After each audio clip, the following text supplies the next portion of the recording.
Welcome to the extra special episode of the Patrick Coffin Show. Just in time for Christmas, we're going to talk about Christmas clunkers and classics, movies that you must watch before you die that qualify as Christmas movies. This episode is brought to you by Covenant Eyes. This is a great Christmas gift idea, by the way. All of our devices here in Coffinlandia have Covenant Eyes software. They block porn. Keep porn out of your house, your kids' minds, your mind. If you wouldn't let a maniac inside your house, then why would you let one inside your soul through the internet? CovenantEyes.com. If you put my name, Patrick, as a coupon code, you get to test drive this bad boy for 30 days for free. I guarantee you will love it. No one has ever come back to me saying, I tried Covenant Eyes and it was horrible. Didn't work. It was too complicated. It's super simple. CovenantEyes.com. My name, Patrick, as a coupon code gets you 30 days faux free. Enough said.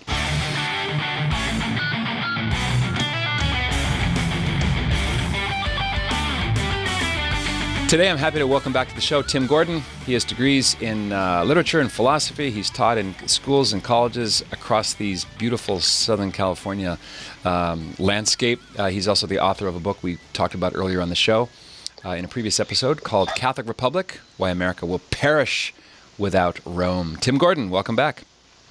Thank you very much, Pat. I should also mention you are part of the T-Gord, T-Marsh, basically taking over the internet, one controversial show at a time with Taylor Gordon. Taylor Gordon. He called the Taylor Gordon Show, right? That's one contender for the title. The Chester Belloc mashup, right?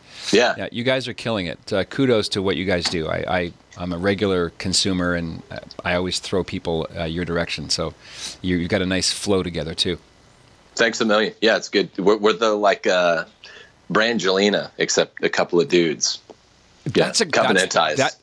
That's the show title. Like Brangelina, except a couple of dudes.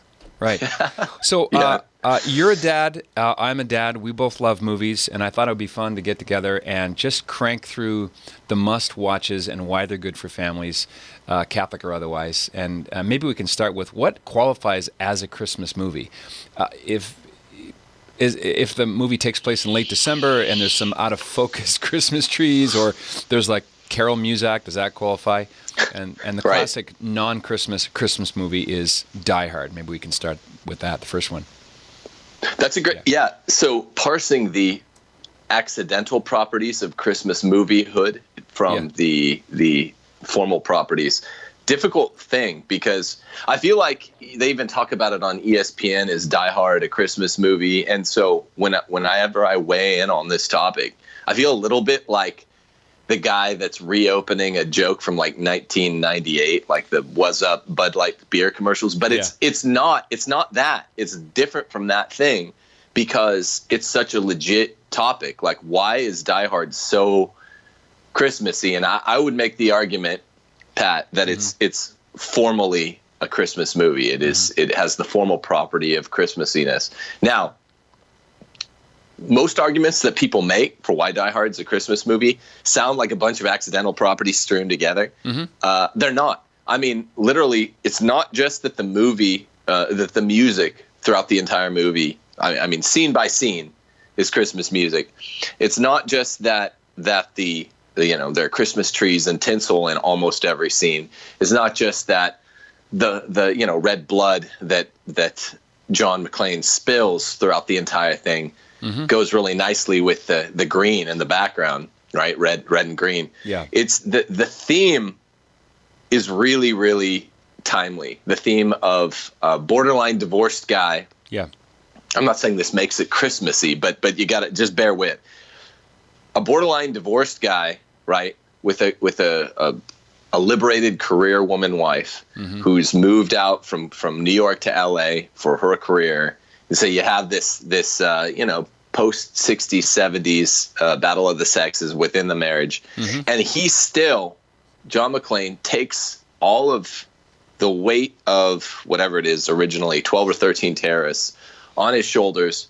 And he saves his wife. He saves his wife's business, who she's like VP in this new enterprise out in California. He takes it on his shoulders. He kills the bad guys, and he's doing it even though she's, whatever lack of grace you would use to express the sassiness going back and forth. I think it's great, and I just love it. It makes me feel more Christmassy than half the movies I'm even mentioning on my little list today. What do you think? Well, I'm thinking there's some things embedded. The terrorist guy, played by the late great Alan Rickman, his name is Hans, and I understand there's some Christian Andersen stuff embedded there too.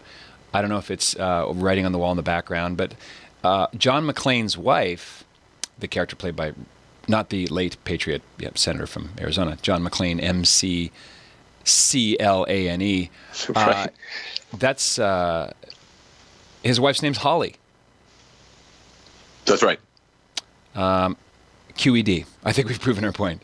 No, definitely. Yeah. There's some other things in there. I think you could. Some of this may be, as you say, kind of eisegesis, reading into the thing that you want to see. But to me, it's a wonderful pro-marriage, pro-reconciliation movie, because he's finally able to slay the dragons on behalf of his wife and not just fight bad guys because he's a cop. That's to me That's right. The power of it. That's kind of what I was saying. Yeah. The perfect song for the movie, for the soundtrack, is the Run DMC Christmas song, because it's the same kind of mashup you get in whatever this movie came out in '88, right? So that's the perfect mashup of kind of '88 like hip hop, LA culture, action movie sequences with Christmas, and I think that movie, that song, when he's rolling up in the limo to the building, the celebrated building of his wife's Japanese employer, I think it's just dope, and it sets the whole plate in this is going to be half action movie, half Christmas. And intuitively also, I'll add this, it's not just some tacky action movie, I mean, it's intuitively there's a lot more substance there, and I think that comes from all the good dialogue. One that's not necessarily Christmassy, but all the Christmas stuff adds a lot. Yeah, it's very artfully written. It's like perfect. It just nails all the beats that you expect in a good movie. I know one of the actors in Die Hard. He played Theo, the nerdy black guy, Clarence Ledyard. Clarence Ledyard. Clarence Gilliard, great guy, a solid Catholic, by the way, Catholic Serioso. So Clarence, if you're listening, great job. He's got more things in the pipeline too. He teaches acting, but he's also kind of an actor's actor. All right, so how about a movie we were wondering if because we've only had, we can't have a 9-hour show, just rewatched. So here's another name dropping thing. My friend Todd Komarnicki produced Elf. He's one of the credited producers on Elf with Will Ferrell. Todd also wrote Sully, starring Tom Hanks, and is just a phenomenal guy. In fact, my guest Eric Metaxas blurted out just in passing that Todd has written the screenplay for the adaptation of his book Bonhoeffer. So Todd is a multi-talented guy, and so Elf, very sweethearted movie.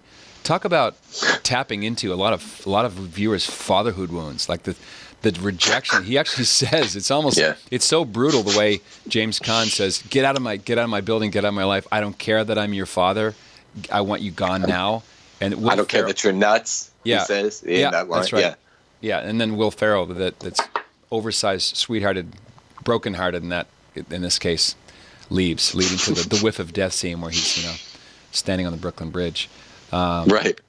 Yeah, it's sweet. I don't know why Zooey Deschanel has to be naked in the shower. I mean, there's a kind of a racy scene. I'm wondering, is this do I have to avert my eyes here? She's singing Baby It's Cold Outside, and she doesn't know that he's there in the locker room. Right. Anyway, that's just an editorial thing. But because he's sweet and he's not a pervert, he openly starts singing back. So they're doing the call and response. Mm-hmm. And actually, they sing it quite well from the singer's perspective. Yeah. But and then he busts out the closing note, "Baby, it's cold outside," and so he's not trying to be perverted. And it doesn't show too much. It shows a lot of skin. Doesn't show anything that would bump it up in the ratings notch. And I think it's a genuinely. I had it on either 5th or 6th on my list here. Genuinely hilarious parts. Buddy the Elf, what's your favorite color? Is how he answers the telephone at his dad's office. Yeah. It does. There's a lot of daddy drama that many of us carry around, but it concludes with the stoic realism of any James Caan performance. He nails a grumpy tough guy, meaning he does. Probably not at all a grumpy tough guy in real life, but when he comes around, kind of like the George C. Scott Scrooge, we'll talk about later. We'll segue to that. When a grumpy guy converts, it's very touching. Yeah, sorry. I've noted that great speeches and great movies are compressed into one little thing. So you think about a 3-hour sprawling movie like Gone with the Wind. What one line sums up that movie is, frankly, my dear, I don't give a damn. Frankly, Scarlett, I don't give a damn. Play It, Sam from Casablanca. Luke, I'm Your Father from Star Wars. You Had Me at Hello is the heart of Jerry Maguire. To me, Elf is summed up when Will Ferrell says to the fake Santa, "You sit on a throne of lies." Lies. Yeah. That's a good one. Well written. So I know that one thing you and I have in common, Tim, we're deeply attached to A Christmas Carol in Prose, the Dickens classic, which set the tone for so much of the imagery that we identify with Christmas is rooted in that original story. I've been reading this to my girls every Advent for about 10 years now, and it's so artfully written. For people listening, if you like any of the movie versions, go back to the original. It's a novella. It's written in five longish chapters called staves, like it's a song. Hence the title, A Christmas Carol in Prose. I grew up watching the Alistair Sim from, I believe, 1954 version. I was too young to appreciate the George C. Scott performance. And then there's a Patrick Stewart one that I didn't have any interest because I didn't see, maybe because of the Captain Picard identification. He didn't seem grumpy and nasty enough. No. George C. Scott, though, there's a contemporary, get off my lawn, older male guy. Yeah, no, for sure. I mean, if George C. Scott says to you, "Get off my lawn," or anything, General Patton would say, "You listen." Yeah. You got to go. You got to. It's not time to debate. But yeah, he's not a tough grumpy guy as Scrooge. He just plays a really convincing miser who truly, from the depths of his heart, frankly doesn't give a damn. And I don't know. There's something about these rugged performances by grump actors. I don't know what it is. What's deep about that? That when he comes around and he's like jumping onto his bed Christmas morning with frivolity and whatever whimsy because he's been converted in this really like fast forward Aristotelian way. He's been converted. His soul's been converted. It's extra uncheesy, extra uncorny. The grumpier the guy being converted, if he's a good actor, the less cheesy and whimsical you feel buying it as the viewer. You know what I mean? Yeah, he doesn't go from good man who gets better. He goes from a hardened flint-like old sinner into this very childlike. It's the opposite inverse of where he begins in the first act. Yeah, right. It's true. So have you haven't seen that one? Not in a long time. Shot? Not in a long time. No.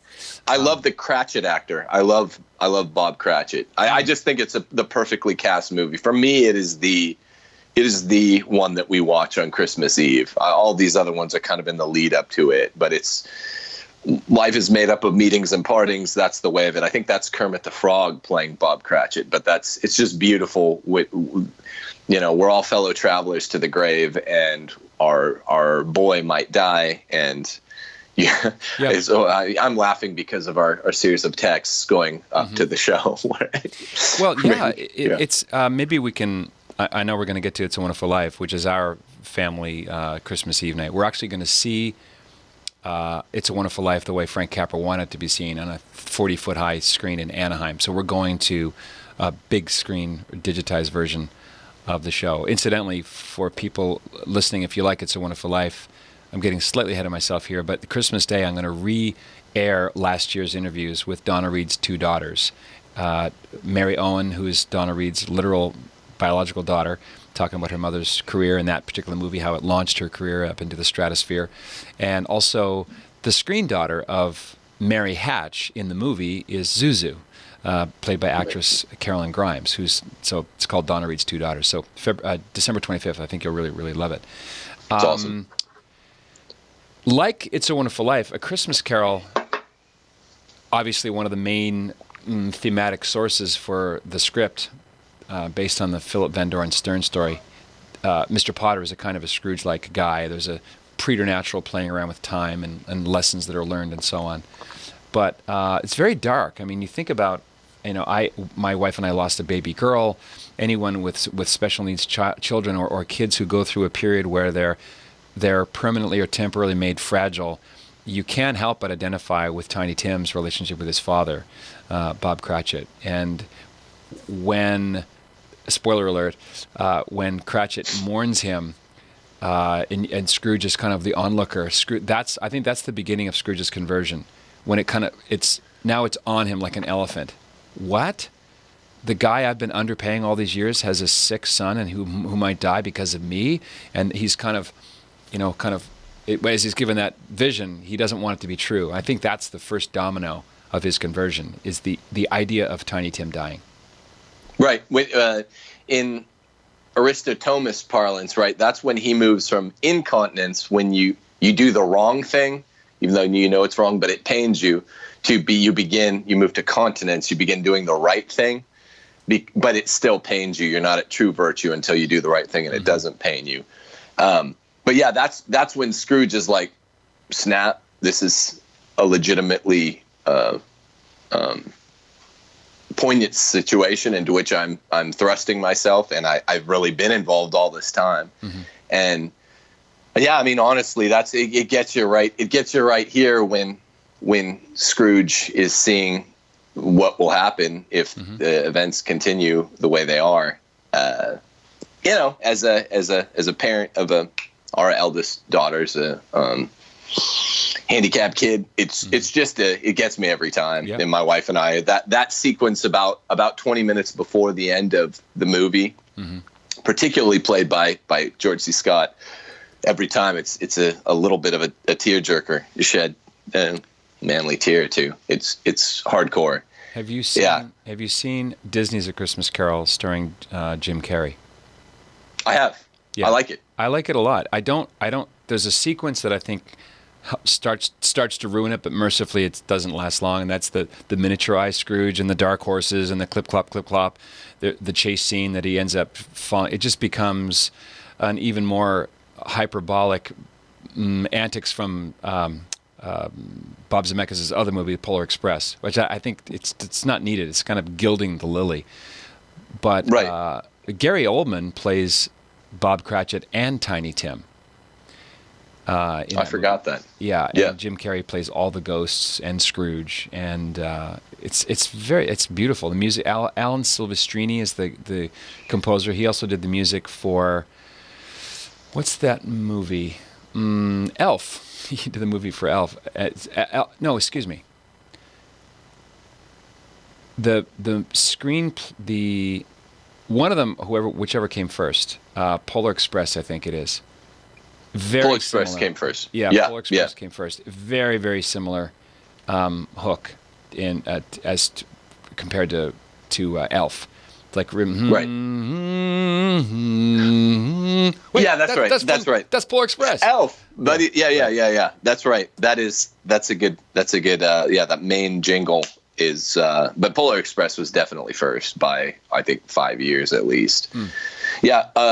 The Jim Carrey version of Christmas Carol I thought would be cheesy. I thought it would be hammed up, but I actually like it. It's very watchable. I mean, he's not George C. Scott. Everyone see the George C. Scott 1984 version, but that there's nothing disappointing in that one. I think the only one I've ever been truly underwhelmed by was the one you mentioned, Star Trek, a Star Trek Christmas Carol.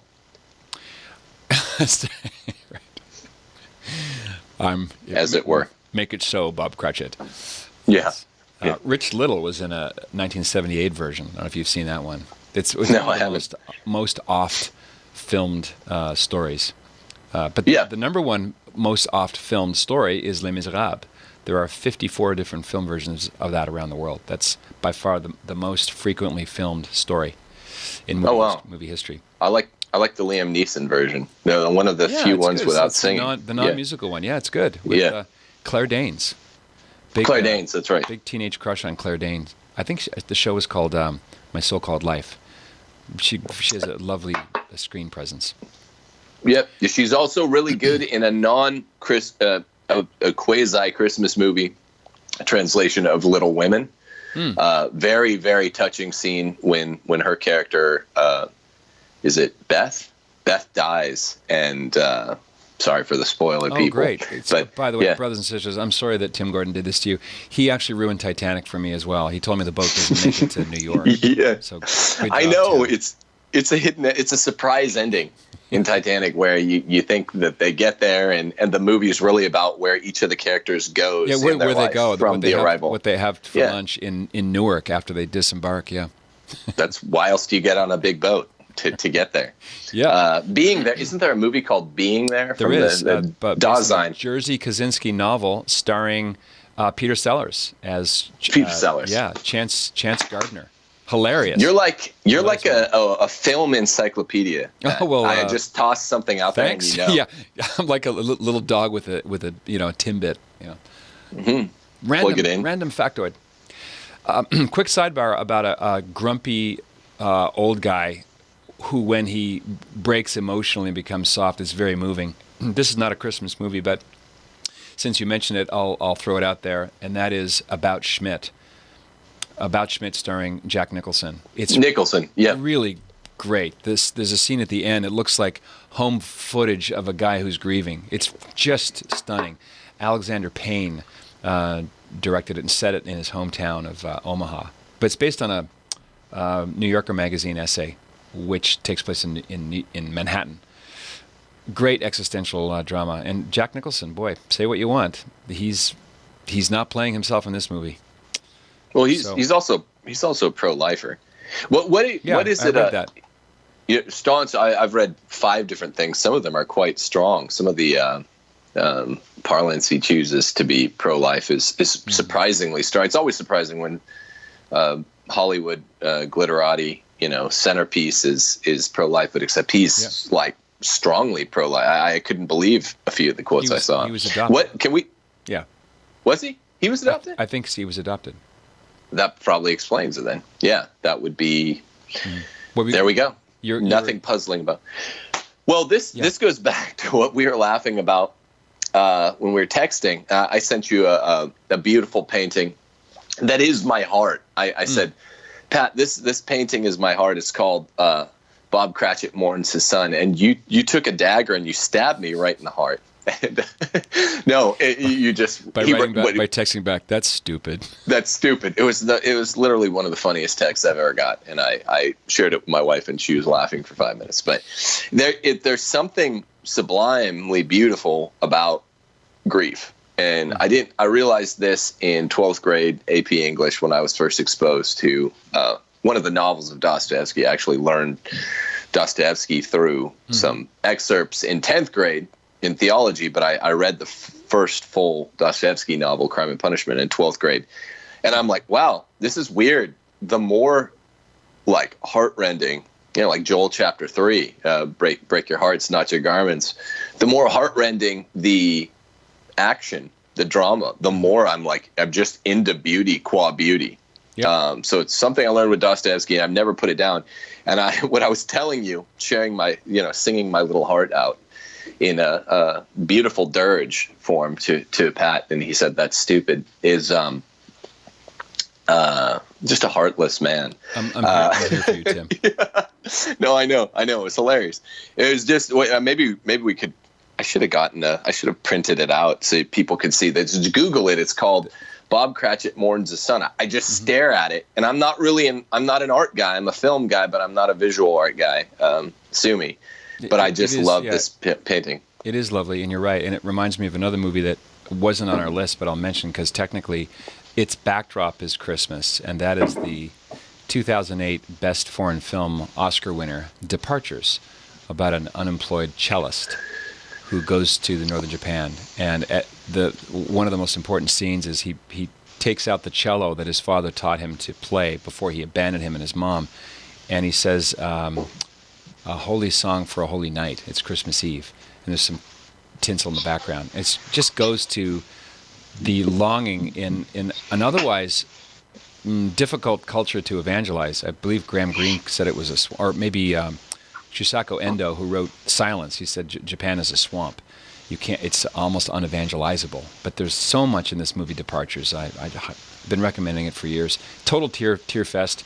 Everyone that I know that I've recommended to, from Scott Hahn to Tim Staples to Ken Hensley, they all say, I cried like a schoolgirl. Couldn't stop at the end. And it's about a grief that's so pure. It's wincingly beautiful. You can't. Right. There's no way out of it but through it. Right. That's right. That's what I'm not a big fan of male tears or whatever. So when I admit a manly tear, it just every time, and it doesn't. I don't know if it actually like crescendos and descends to the. It's just I do tear up in certain beautiful scenes in movies, but they're not that many, and obviously Christmas Carol is one of them. I was smiling when you said that because I was thinking of Dumb and Dumber when Lloyd says that he's trying to say I feel desperate, I love you or something to Mary, whose name would have been Merry Christmas if she actually married him, and he says I desperately want to make love to a schoolboy. So that's why I was smiling. There's nothing funny about fatherly grief.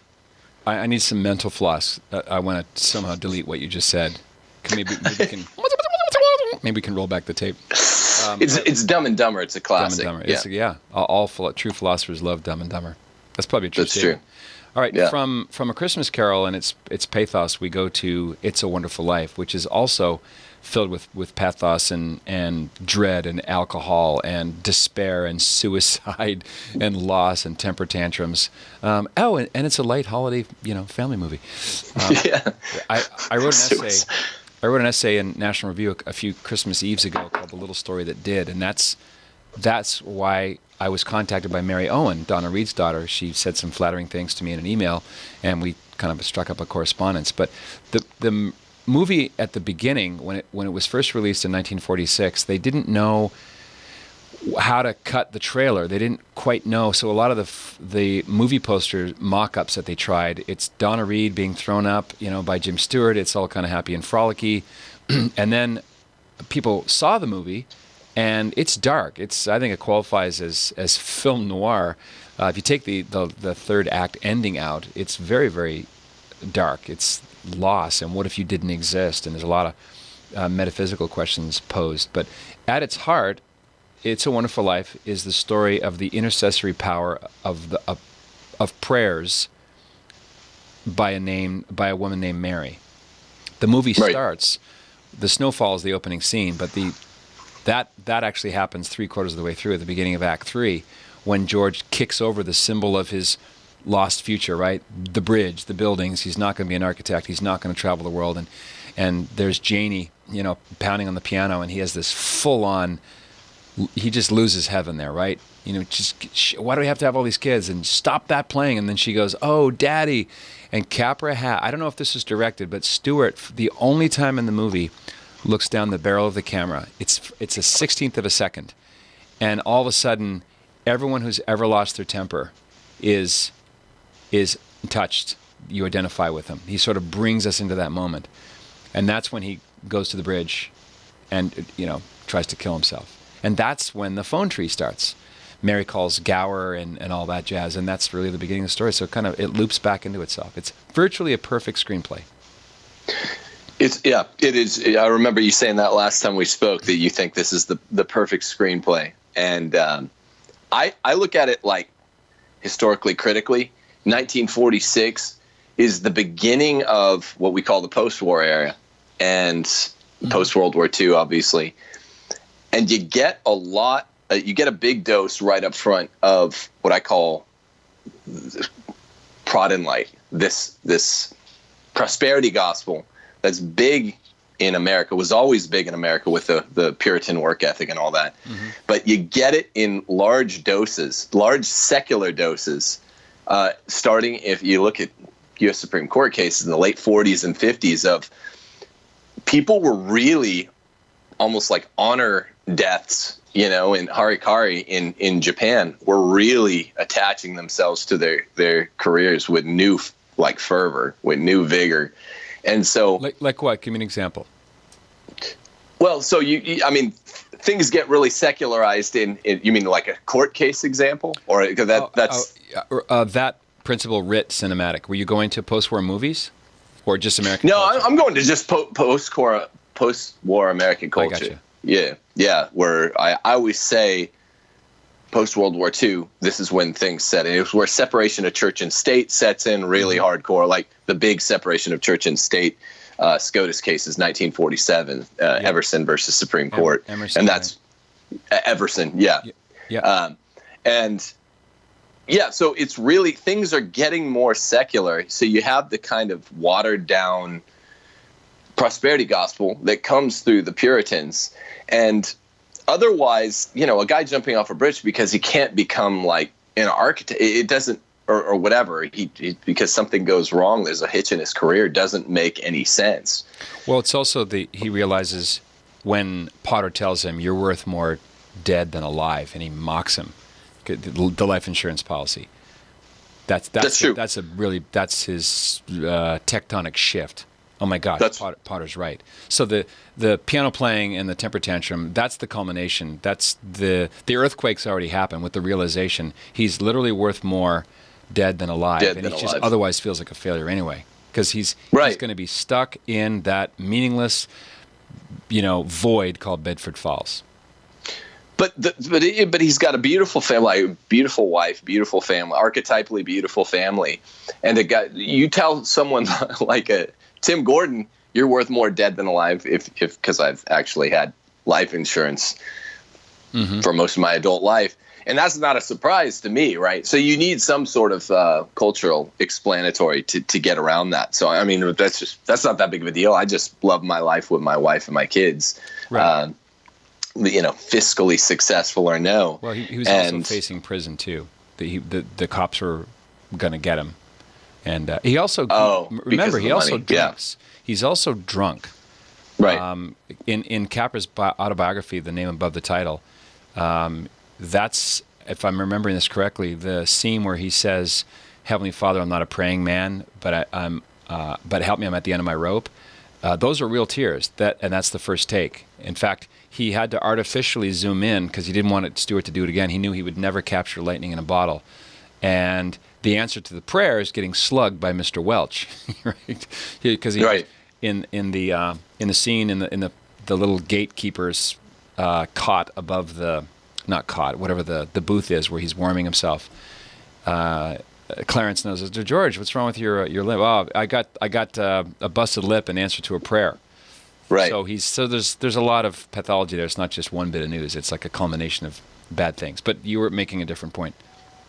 Yeah. So I'm just, and it's pretty much made. It's just you need some sort of explanatory. And things got really. People, when they look back on American cultural history, they say the 40s and 50s were quaint, and people, historians in the public schools usually say very both conservative and still very religious until the 60s. And neither of these things are really quite true. The movie makes more sense. Great, amazing movie as it is, just one of my favorites. It makes more sense in the proper context, which is things were getting aggressively more anti-religious in America, starting right, like this is the year you use for post-war era, 1946. And they'd shifted away from Lochner era which is like the 1920s era of the courts, one way of measuring history. They're shifting more toward a collectivistic mindset, which you definitely get. It's sort of the elephant in the room with the, Potter's the big, mean capitalist, and George Bailey is the kind of, antitrust credit union good guy. Subsidiary guy. Almost. Credit union exactly, almost that. I mean, Wonderful Life was actually targeted by the FBI as communist propaganda in 1946. Did you notice that? Had you ever come across that? Yeah, I did. I did. It's One of the uncredited. There were 7 writers that I'm aware of that crafted that screenplay. One of them who's not credited is a guy called Miles Connolly. Did we talk about Miles Connolly before, Tim?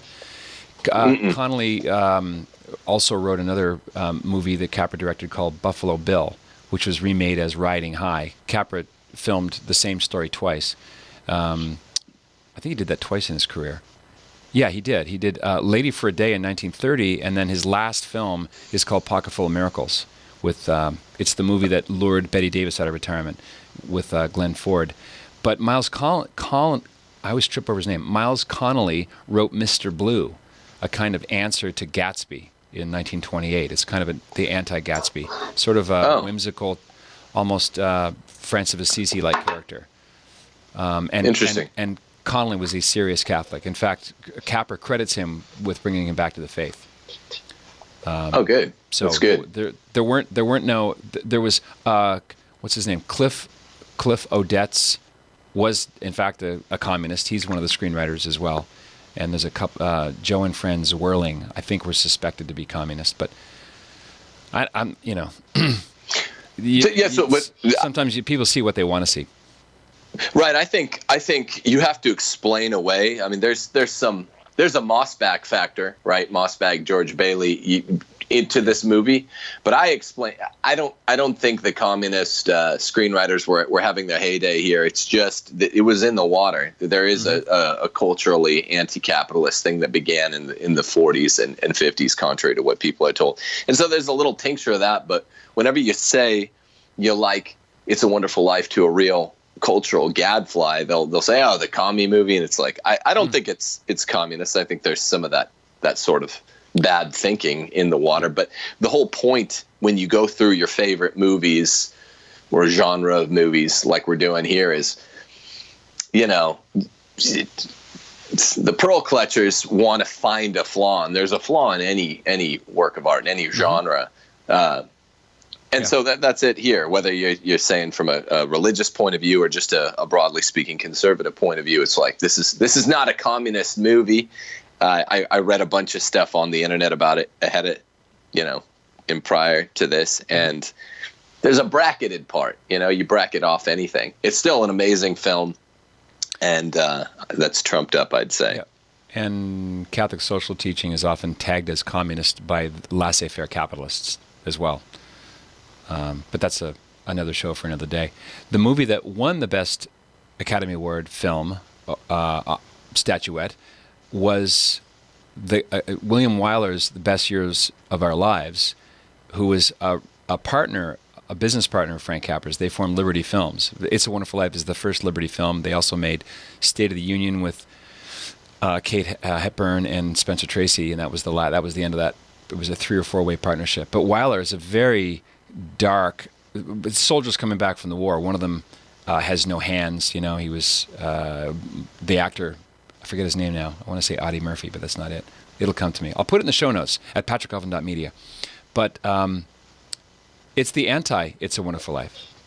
It's a Wonderful Life wasn't a dud, but it was just kind of meh when it came out. And it was a clerical error in the early 70s that accidentally put it into public domain, which is why it a generation later gained a whole new audience. And this is why it's on the map, because it shouldn't have been. It was almost forgotten entirely until that TV circulation thing happened. And thanks be to God that it did.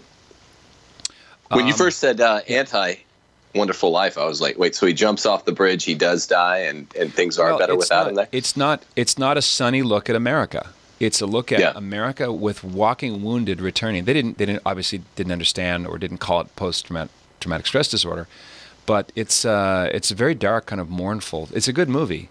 And it's the one that won the Oscar, and It's a Wonderful Life didn't. So it goes to that mood change. And of course, Mr. Capra's film vision fell way out of favor. If you watch Pocketful of Miracles, you can see why America had left that whole mindset behind.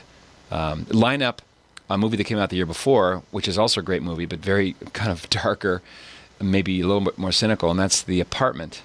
It's one of the last great black and white movies to win Best Picture.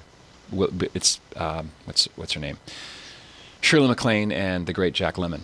I wrote a cinephile on this. Yeah, The Apartment's very, very good. That's 1960. What year is that? 1960. Yeah, 1960. And that's the end. 61 was the end of Frank Capra's movie career. He did a few TV commercials and shows called Mr. Hemo, Our Magnificent Son, I think it is. And then moved to Fallbrook and worked in his wine fields until he died in, I want to say 1991. Yeah. But, okay, I did not see for a long, long time, and I think my expectations were so high that when I saw it, it didn't really land on me, and that's The Christmas Story. Ralphie. Yeah. That's cute moments, I guess. I don't know why. It just didn't land. Maybe it's because I need to rewatch it. What are your thoughts? I love A Christmas Story. Maybe it's an American Canadian thing. You think?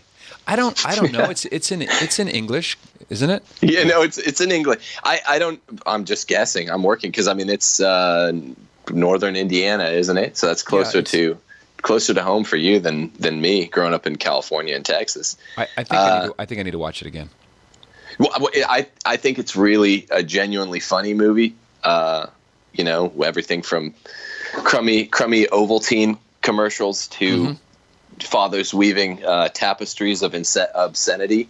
The leg lamp. I remember the leg lamp. The leg lamp is classic. I think why I like it is it's a kid's perspective on.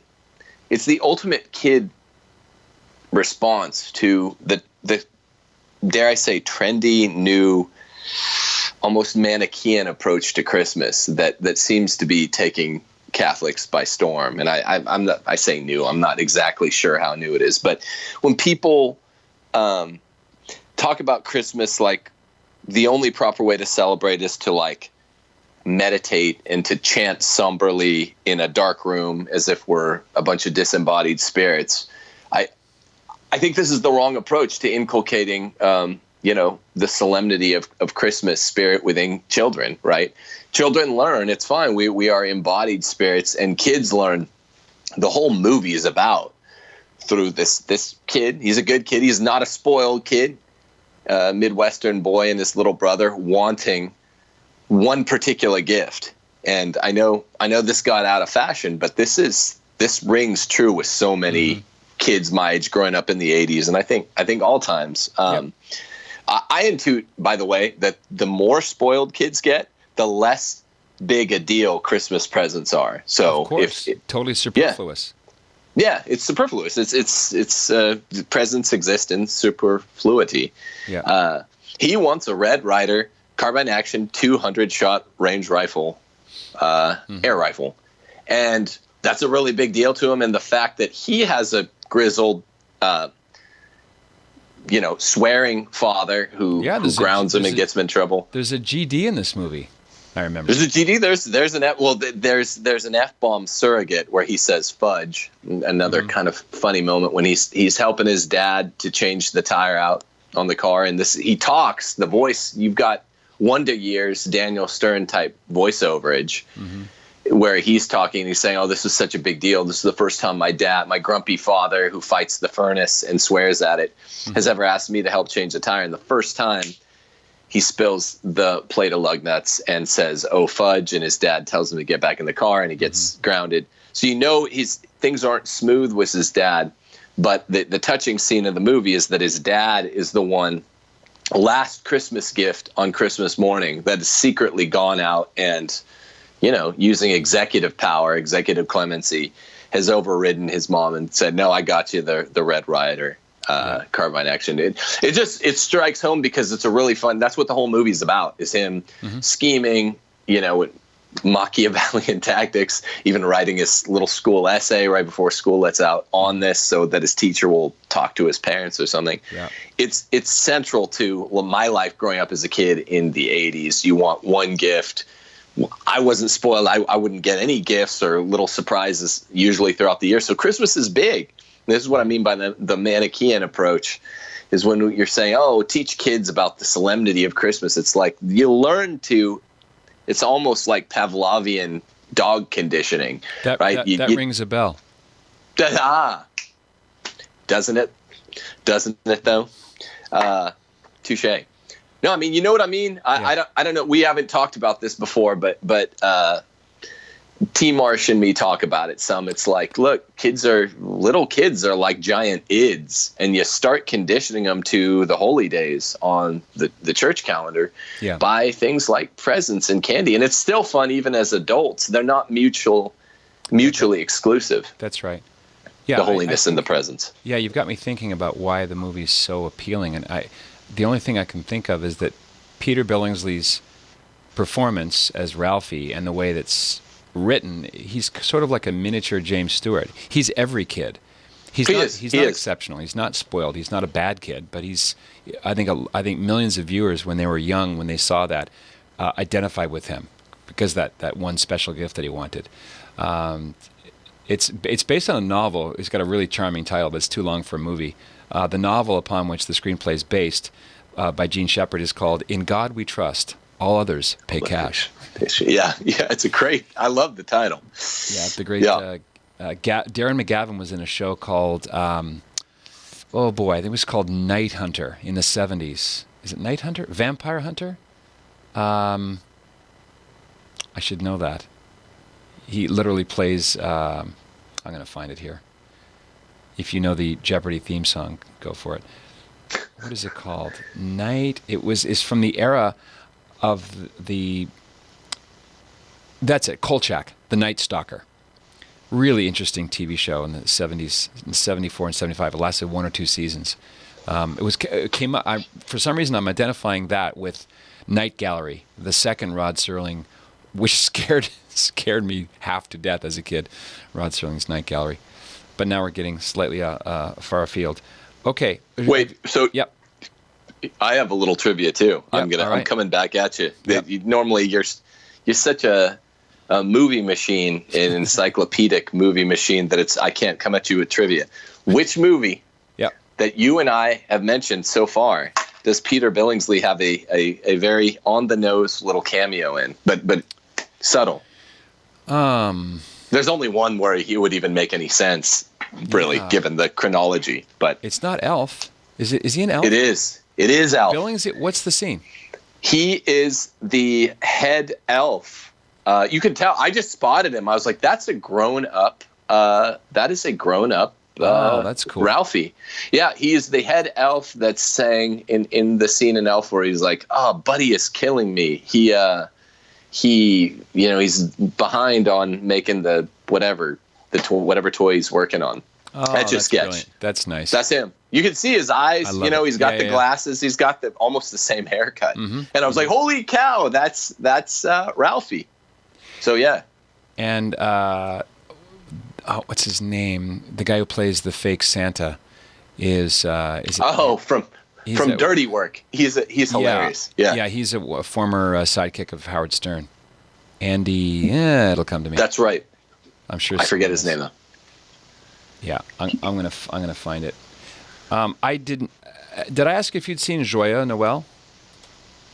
We were talking about it on text. I haven't. I have not. Yeah, I recommend it. It's based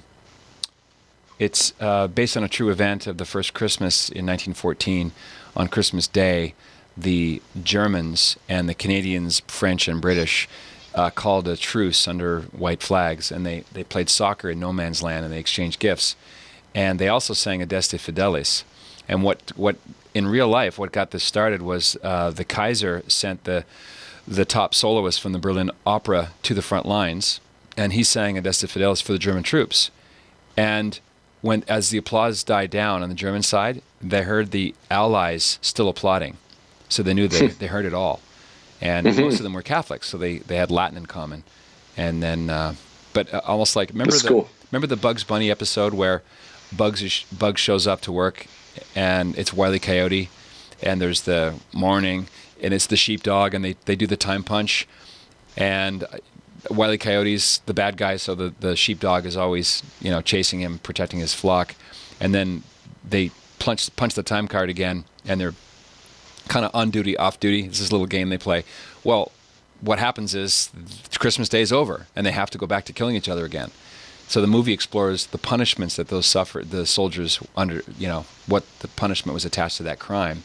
of not killing each other for that one truce time. It's a lovely, lovely film. Yeah. It's an and after that film. great description and analogy, I just have to say, in full disclosure, I don't remember that Bugs Bunny, Pat. Oh, you don't? Okay. Well, thanks for being honest. So you think what I said is stupid? It's stupid. That's stupid. How's that? What is his name? My gosh. That wasn't as funny as when you texted. Artie Lang. Duh. Artie Lang. Okay. Yeah. Yeah. I could have. Even I knew that. Yeah. Not really, but. Okay, so now there's one sex scene. I don't know why they have to do this. The opera singer and his fiance, it makes as much sense as the sex scene in Schindler's List when Oscar Schindler is copulating with his mistress. Like, why on earth is that in there? Just zero reason. It's irritating. It's irritating and literally and figuratively tacked on. I'm not puritanical with violence or the swearing or whatever else. All this stuff, I think, is a plausible element of cinematic realism. But the thing is, cinematic realism dies down when you're showing a needless 1/24th or 1/48th of someone's day, what they do for a half hour, just to show that this is a married man. It's like, we get it. I also don't need to see him like reading on the toilet. You know what I mean? It's the opposite of cinematic realism. And it is tacky, no pun intended. And I don't like it. It's genuinely irritating to me. And I don't like when people give the rejoinder, the knee-jerk, allergic rejoinder to me saying that you don't get film, you don't get how realism works. It's like, well, so why not? Let's film defecating. People defecate more frequently than they do have intercourse. That's right. That's exactly right. That's my whole point. So it's irritating. You say these things to lesser intellects, and you know what response is coming. It's a setup. But I really don't like the movie sex scene. I love the movie violence. We're not complaining about the blood in Die Hard, but why tack this into a Christmas movie that's otherwise great? Yep. Correcto. Speaking of which, I rewatched. It's basically a sweethearted film. It's called Love Actually, by the people who it's a working title films. They also did Notting Hill, Three Weddings and a Funeral, Billy Elliot, About a Boy, Time Again, I think it's called, starring Domhnall Gleeson. Love Actually is 4 or 5 storylines that all intersect around in the weeks leading up to Christmas. Hugh Grant is in it. And man, I ran it through VidAngel. There's like 127 problematic things with this movie. I mean, literally, I'm counting them. There's lots of F-bombs, C-bombs, references to... Wow. Yeah, I just, like, why do they have to do this? I don't mind the word crud as much as you, but go on. Well, it's the word Canada taken in vain, though. It's not right. It's not right. So that is complete ruin. I can't, excuse me, upon noticing this, you ever had the experience, Tim? You watch a movie and you go, how did I miss all this crapola? Yeah. Why did not this register with me earlier? And I think having kids is the big reset. When you notice it in a more devastating way than ever before is teaching a high school classroom. We're like, this is a good film. I'm going to show. My antennae aren't out for squeaky wheel type parents. So I'm like, that's a generally very Aristotelian movie. That's my main register. And then you show it and you're like, oops, like, yeah, there are 2 nude scenes to fast forward through, not just one. There's so much of it that and it's kind of the same deal here, because there's a varying along the vast spectrum of Catholic prudence. There's a penumbra. We can agree to disagree, right? Somewhere within a reasonable range, Mm-hmm. And for the people on the stricter end of the spectrum, I know you, or even what we do over with TMARS, you want to make recommendations that the stricter people who are the limiting reagent can abide. And you don't notice it until the squeaky wheel parent, or dare I say squeaky wheel viewer, catches it and sends an all caps email to you. Yeah, well, that you swiftly... This is why I'm careful to make caveats. By the way, potty words and nudity. I'm thinking of films I would otherwise recommend, but you have to say, by the way, there's things you want to fast forward to here and there.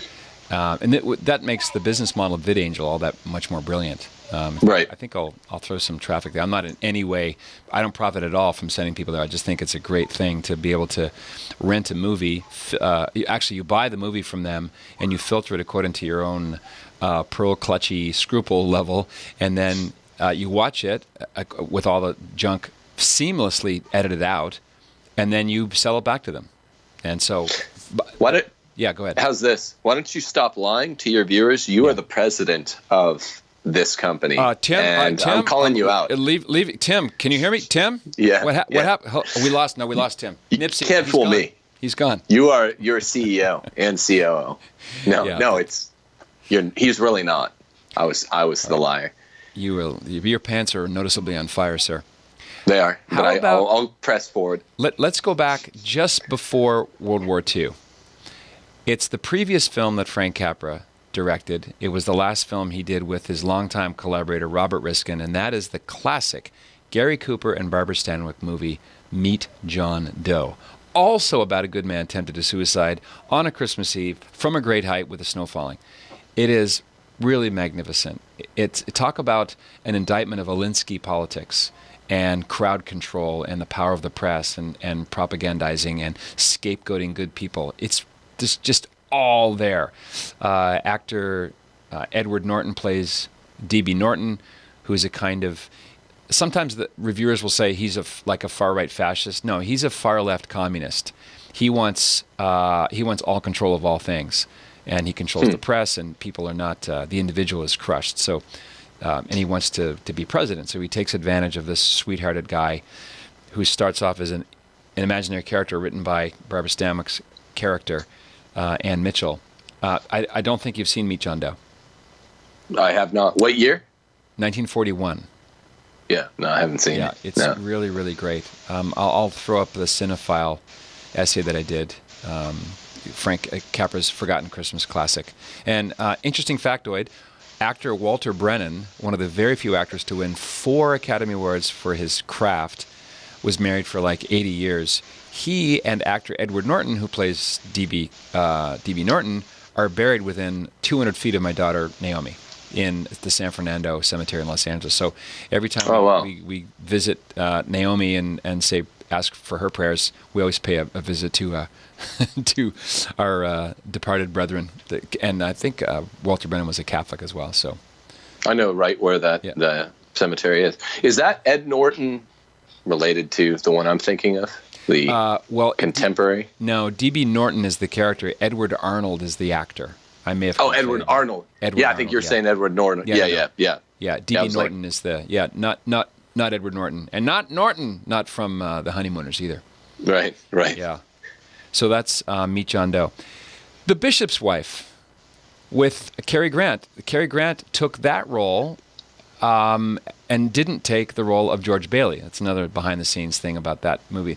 Also starring Carolyn Grimes, plays Debbie, the daughter of Loretta Young and David Niven. Very sweet, another angel interacting with human history. Let's just say, Tim, it borrows heavily from It's a Wonderful Life. There's a lot of these do. Yeah. It's really, really noticeable. The fact that it came out a year later, it's like, does anyone else notice how many lines and themes and premises are taken from the great It's a Wonderful Life? So wait a couple years, if you're going to borrow. Yep. Yeah. Right. White Christmas, seen that? This one I've seen as a youth. I haven't seen it in 15 years, but it holds up. Couple it's of very buds. Sweethearted. Yeah. For many years, I used to be you may find this shocking, Tim, but growing up, I read Guinness Book of World Records like religiously, cover to cover, every year. Fastest land speed guy was Gary Gabelich, tallest man Robert Walton, and the one song that has sold the most copies for many years, I don't know if it's still literally true, is Irving Berlin's White Christmas. Oh, yeah. Massive seller. And similar genre to Holiday Inn, starring Fred Astaire. Yeah. And beautiful. These are films my daughters, they'll say, where are today's Danny Kaye's and what's the guy? Gene Kelly And Gene Kelly's his sidekick in Sing in the Rain. O'Connor. Gene Donald Kelly's sidekick. Donald O'Connor. Yeah. O'Connor. Singing, dancing, acting. Matt Damon can't do that, guys. I'm sorry. No. It's a crop. It's a generation of artists that are no longer with us. With a couple of 30 to 40% of the leading men seem like they could carry a tune.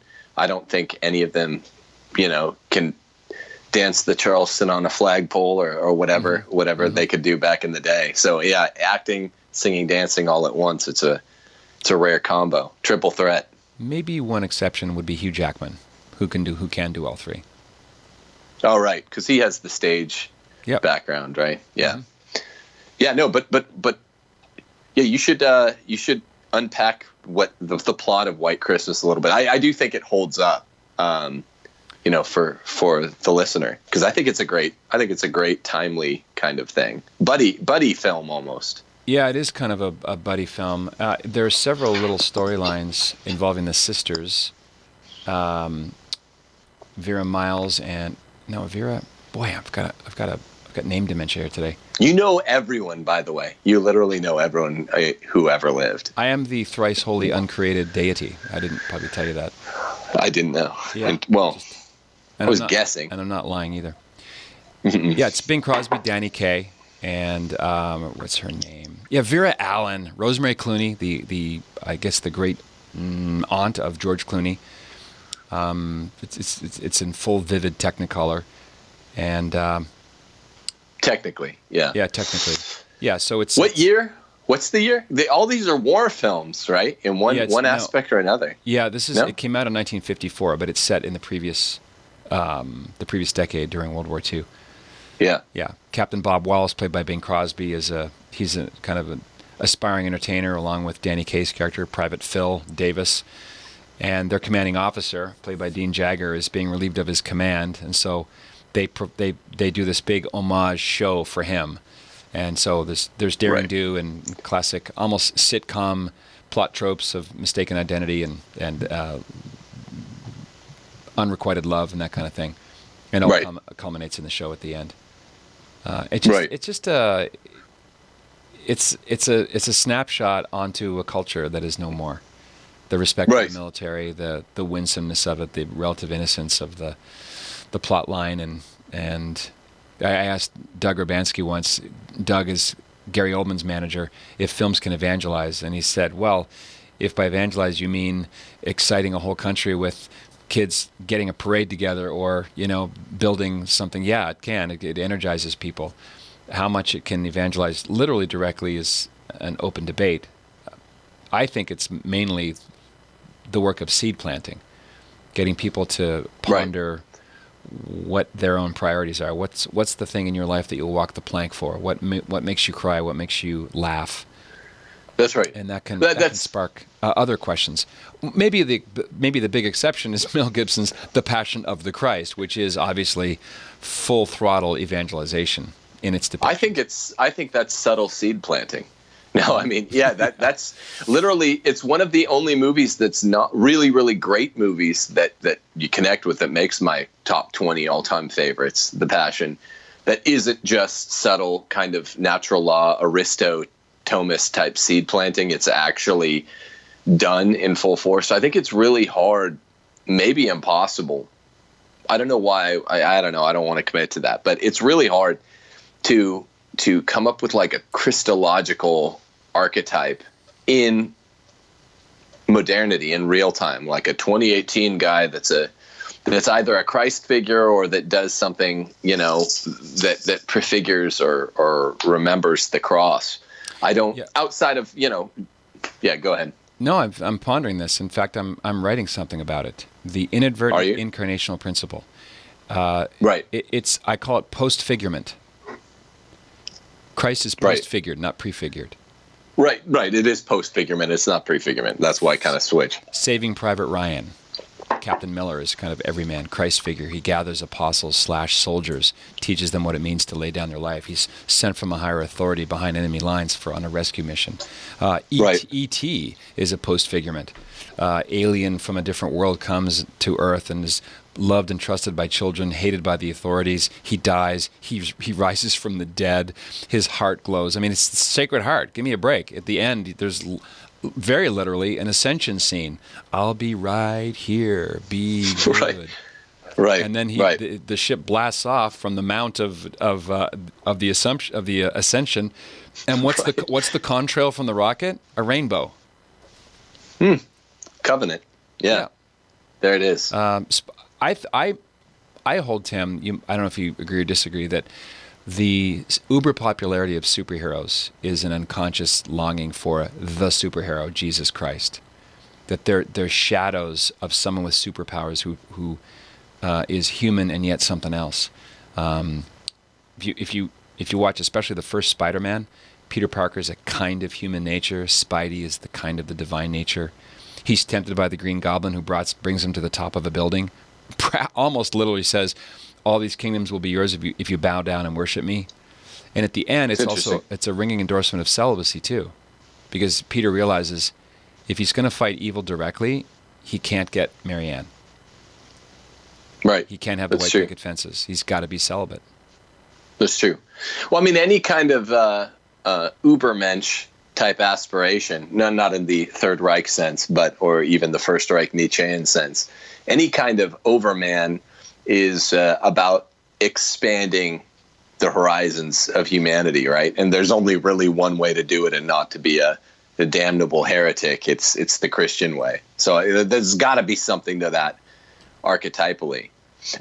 Now, what I tend toward, I told you I have the thing when you crushed my heart earlier mercilessly. But the painting of Cratchit Morning being stupid. Yeah. The painting, the stupid. The painting unmentionable stupid comment. Yeah. Unmentionably stupid. That's just who I am, according to you, and you broke my heart in two. Don't overthink it. I hate you personally. Don't overthink it. No, I know. Well, that's what I figured, that you hate me. But so that I tend toward the somber when I watch drama. I want to have my heart broken, which is why I really sent you that text, because I knew I could count on you. But so what I really like is the remake of 3:10 to Yuma, 2007. There, I got it out. And to me, you don't border on the odd or the heretical Nietzschean kinds of things and I'm not saying I'm against superheroes. I'm just not into superhero movies. So there's nothing wrong with it. But I like greatness and smallness and all that. I find that the most plausible kind of Christological account of a Christ figure is a father giving his life for his family and for doing the right thing. Have you seen the 2007 3:10 to You? I'm kind of obsessed with it. It's bizarre that you're saying this. I'm in the middle of writing another cinephile column, and it's called 3:10s to Yuma, where I compare the Van Heflin original with the remake. And it's also sweet. Yeah, it's also about masculine modeling. Totally. The Wade character converts because of now Evans? Dan Evans, bad Wade. Yeah. His witness of servant leadership is what converts the guy. He's the man of few words, Dan Evans. Ben Wade is this glistening, very eloquent in terms of prose, and that he's given to making speeches. Yep. He's not dark and dastardly. He's very charming. But Dan converts Ben by his final act in that hotel room sequence. It's framed up, and this is kind of my favorite scene in all of film, is when he's giving this truly moving, manly tear-inducing speech to his son. You have all my strengths, what few there are, and he's basically going to go to his death on behalf of not only his family, but more importantly, justice. Even more importantly than his family. The camera focus is not on who you would think, either father or son, but it literally blurs them, and it goes past them to Ben Wade, who is drawing. He draws things that he admires, and he is this outlaw. drawing Dan Evans, this simple man with half a stump leg. It's my favorite movie. Full disclosure, I've written on it in two different places, so I'm going to read your thing eagerly. The 1958 version or 57 version, that ending would not work. I won't give a spoiler alert, but right. But the ship sinks before it hits New York. Oh shoot! You ruined it. Yeah. You ruined Titanic. Yeah, now Jesus, people. Yeah, for those who haven't seen the Mel Gibson movie, Jesus dies at the end. But he rises. Something happens even after that. That's true. Yeah, he rises from the dead.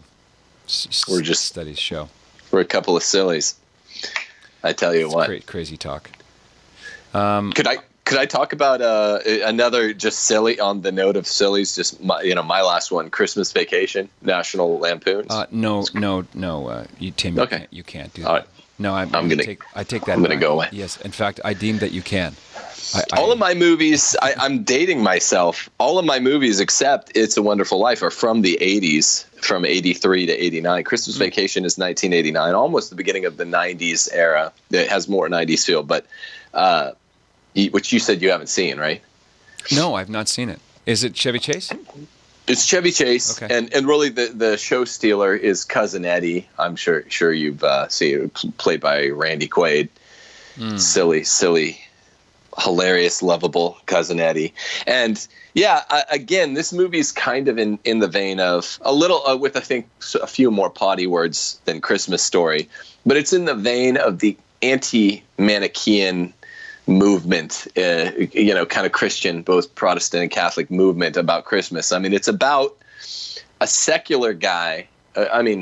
Not explicitly, but this is not a religious account of Christmas. It's about just a run-of-the-mill dad with genuine, authentic high hopes and the best intentions for hosting all his in-laws. And it's not so much touching. It's more funny than touching. But he genuinely, at the beginning, Clark Griswold wants to get all the in-laws together, and he's not taking the typical caveman approach to in-laws, like, oh, let them stay there. He's saying, I want to get your parents in town, my parents in town, all the grandparents, and host a big, fun, old-fashioned Griswold family Christmas.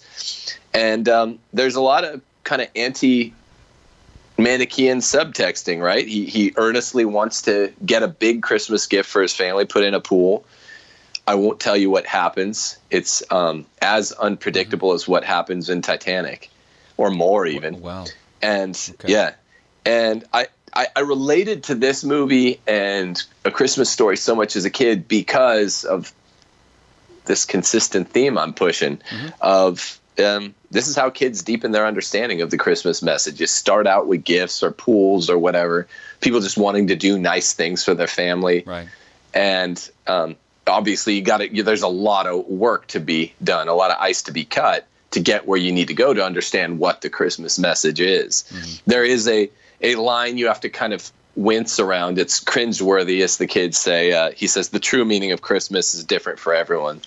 Right at the end, that's clearly garbage. But it's just a great movie. And to people that grew up in the, 80s, kids of the 80s and early 90s, this is what we did on Thanksgiving, and it marked in my household the beginning of the Christmas season. Right. We would watch it after dinner on Thanksgiving, and it has a lot of meaning for us.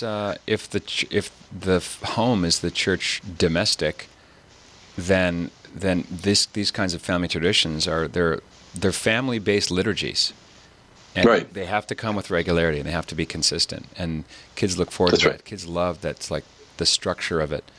That's right.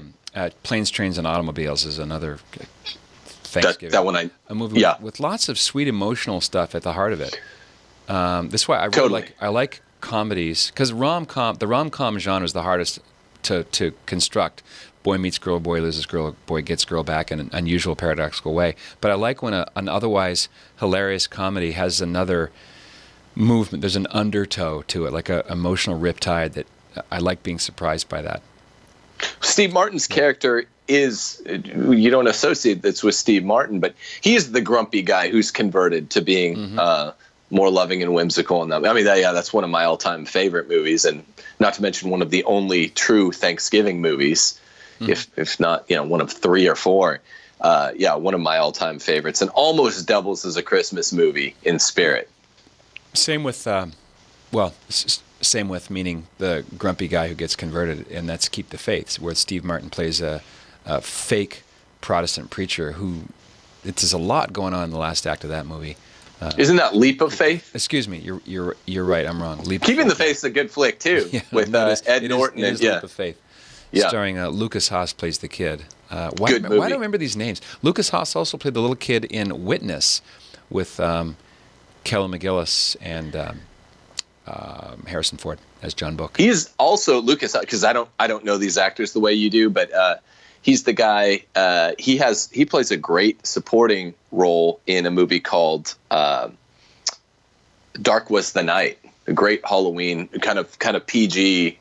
But very, very adult, but PG, totally beautiful with a mourning. The main character is Tucker from 3:10 to Yuma. Remember that guy? No. You know, that you kind of hate him, and the guy that burns Dan's barn down, the hired muscle.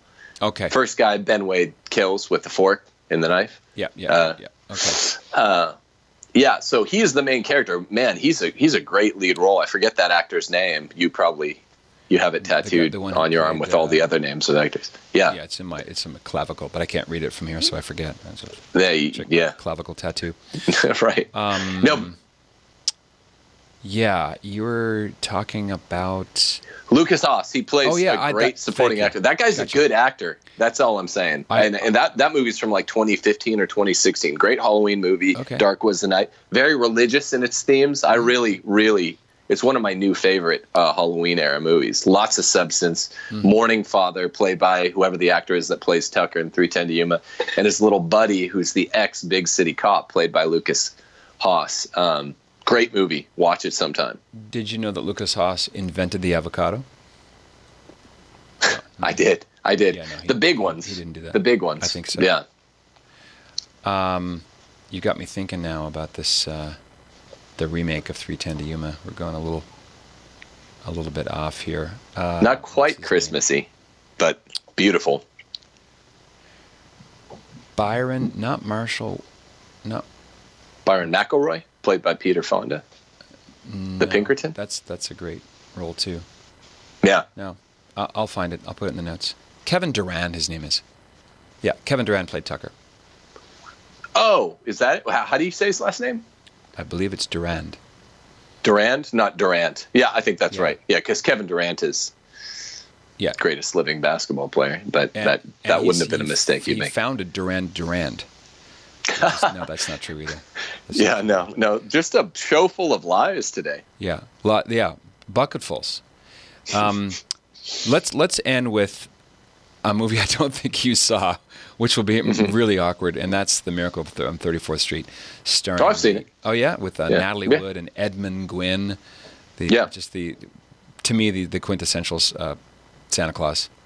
Right. Where Santa Claus is literally taken as historically real at the end of the movie. Like it's right. They don't really drop the mask on that with the judge. Another very delightfully sentimental Hollywood ending with all the letters, which is proof of evidence for the court. It's reality. Yeah. Yeah. Yeah. Very sweet. Go ahead. Unusual court sequence there, where the disposition of the case is Santa Claus is 100% real. I appreciate that because again, we're wading into this Manichaean, anti-Manichaean Christmas ground. We're a Santa family for sure, and people out there know what I'm talking about. And I like the phony testimony put up in the end of that movie. Yeah. There's a essay by Chesterton on Santa, why Santa is real. Yes. There's some hardline purists who just say, lying is intrinsically is evil, and don't lie to your children. Right. Anti-Catholic. Yeah, they're Kantians. They're deontic ethics, right? Whereas Aristotle and Thomas say some people aren't worthy of the truth, so you have to lie sometimes. Yeah, like Kant gives this example of lying is the way he proves the categorical imperative. This is a big critique of virtue ethics in the Catholic Church's ethics. He says you can never lie categorically, even if it would save the lives of, Jews or whatever, Schindler, even though that was 200 years after Kant. And virtue ethics have never held that, and it's getting deep. But so you believe in Santa? So that's where we're going with this. I do. So I do. When you ask me if you look fat in that dress, I can say no. Listen, no, that's okay. And you should probably say, don't wear dresses because you're a man. But I don't know. Yet it's too That's amusing not to have you timely. repeatedly ask me, so I don't. It's not my job, man. Not anymore. Can we just have a moment of silence, Tim, for the fact that we didn't mention any Christmas movies involving Tim Allen? Yeah, we nearly forgot about that. No, let's have 5 moments of silence, because even those are better than watching 5 minutes of Tim Allen Christmas movie excerpts, right? I would rather be doing anything. And yet I love him in Galaxy Quest. I've sold that to you earlier, so enough said on that too. You did. He seems like a nice man, but He seems like a prince of a guy. Yeah, but he does seem like a prince. Christmas, yeah. Why is that though? Could we just talk? Well, let's not talk about the movies. Let's talk about our aversion to the movies. So you want to do a little metaphysics on that? It's just that some actors, when they shine in one genre, keep playing the almost precisely the same character. It started to happen with Jim Carrey, where you can see him acting. I call it catching somebody acting. Like the same look, because he knows it's funny, he'll do the same look again and again and again. A kind of a half, very conscious of the camera. It's hard to put into words. Right. Monochrome slapstick that after a while is just, for my taste, becomes a little cloying. Well, it's being typecast in a given look or a scene, but the difference between Jim Carrey and he got completely typecast is we all laughed when he would do that as Fire Marshal Bill on In Living Color, or the first Ace Ventura movie. It was on like the 20th film where it's like, come on, Jim, you got more in you, buddy. You got a soul. But we liked it at first. I don't think you or I ever or anyone out there, if they're being honest, ever liked Tim Allen as Santa. But that's not right, because lots of those movies went big. I never liked Tim Allen as Santa, even though I think he seems like probably a much better guy than half of the guys acting in the films we've mentioned. Mm-hmm. I just can't figure why, because I give Jim Carrey full props for stretching, and I know he was helped by Bob Zemeckis' photography in Disney's A Christmas Carol, but his Ghosts of Christmas Present, the big on the giant tree, that's magic. Mm-hmm. That's just so lovely. The art design, everything about it. Yes. Yep. Disney's A Christmas Carol. Check out the trailer, the credits if you're a credit watcher, and see how many characters Jim Carrey plays in that film, as well as Gary Oldman. You'll be astounded. And on that, I want to thank you, Tim Gordon, for spending time. And I just have to say this, Tim, and I mean this sincerely, of all the guests I've ever interviewed, you are the most recent. I knew it was coming. So thanks. I was not even allowing myself to prepare to hear something, even with a corpuscle of touchingness. I knew it was probably going to most recent, or the most wearing of a there must be some kind of prize for saying both Ubermensch and corpuscle, or corpuscular. So, yeah. So, Merry Christmas, Tim. That's perfect. Merry Christmas. Thanks for having me on. Awesome. It's always fun. And yeah, that picture, that painting, as touching as it really might be. Hey, if you send it to me, I'll put it in the show notes.